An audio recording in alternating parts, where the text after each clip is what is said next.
Please, please don't hurt me. The words cut to the fog of war like a shutter snapping in a storm.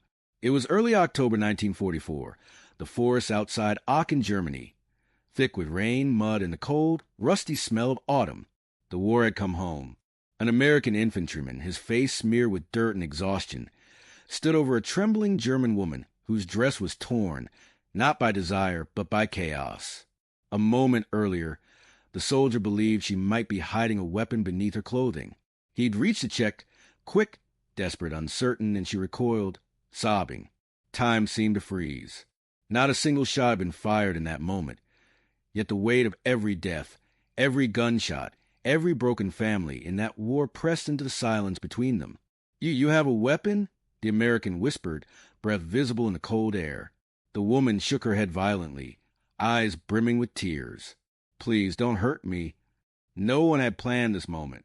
No orders described how to treat a terrified woman alone in a war zone. But as the thunder cracked overhead, this encounter became a crucible, a single instant where fear, humanity, and violence collided in a way that revealed much of what World War II truly was.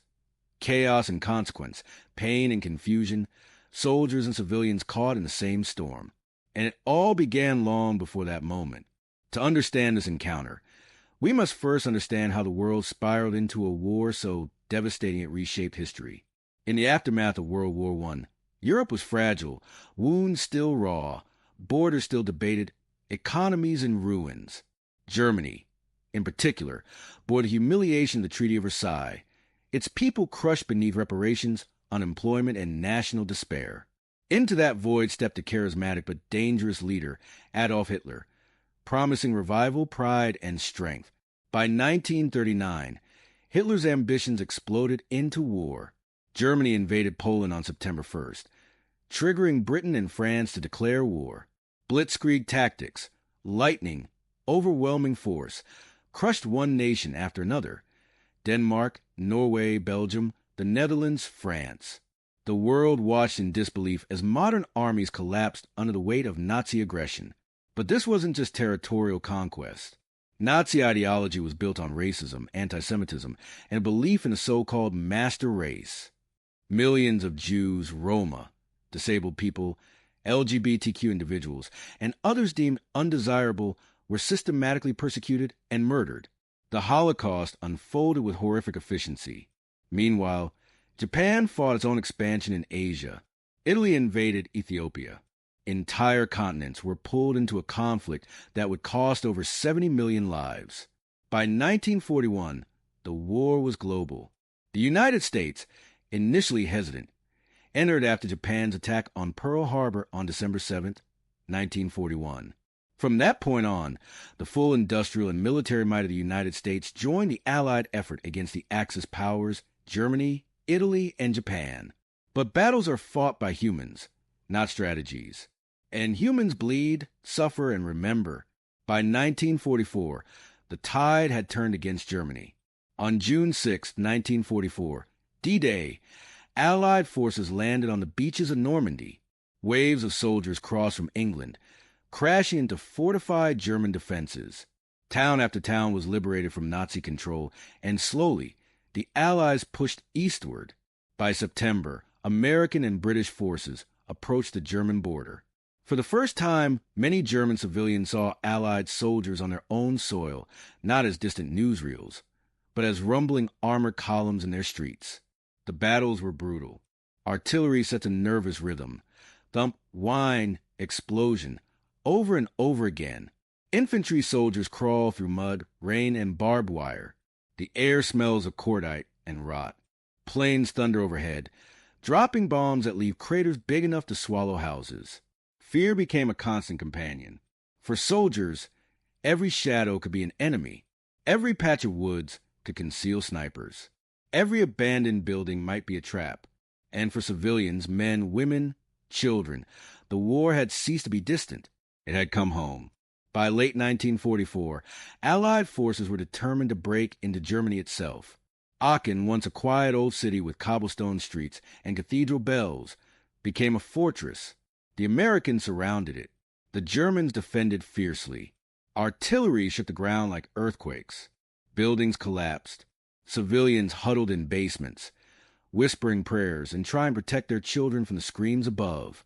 The Americans fought street by street, house by house. Urban combat was maze-like and deadly. Soldiers could see the enemy one moment and lose them the next behind rubble and shattered walls. The cost was immense on both sides. But even as battles raged, the line between soldiers and civilians blurred. German men were conscripted, some barely out of boys. Women, too, were pressed into service in support roles. Children delivered messages or carried supplies. The home front had become part of the battlefield. Now we return to the forest outside Aachen, mud-soaked fields, battered trees, the smell of diesel and wet earth. The German woman in that clearing was named Elsa Fischer. She was 38. Before the war, she taught kindergarten in a small village south of Aachen. She had 2 older brothers killed in earlier battles. Her husband was missing, presumed dead. The war had taken almost everything. That morning, Elsa had left a ruined farmhouse where she'd been sheltering. The roof was gone, the walls cracked, rain poured through. She'd walked for hours through mud, clutching a small satchel with what little food she had left: bread, cheese, a flask of water. She hoped to find other civilians, or Allied forces she could trust. Instead, she stumbled into an American patrol. For the American soldier, whose name was Sergeant James Jimmy O'Neill, the war had been a long nightmare of loss and survival. Jimmy was 27. He came from Ohio. Before the war, he worked in a factory.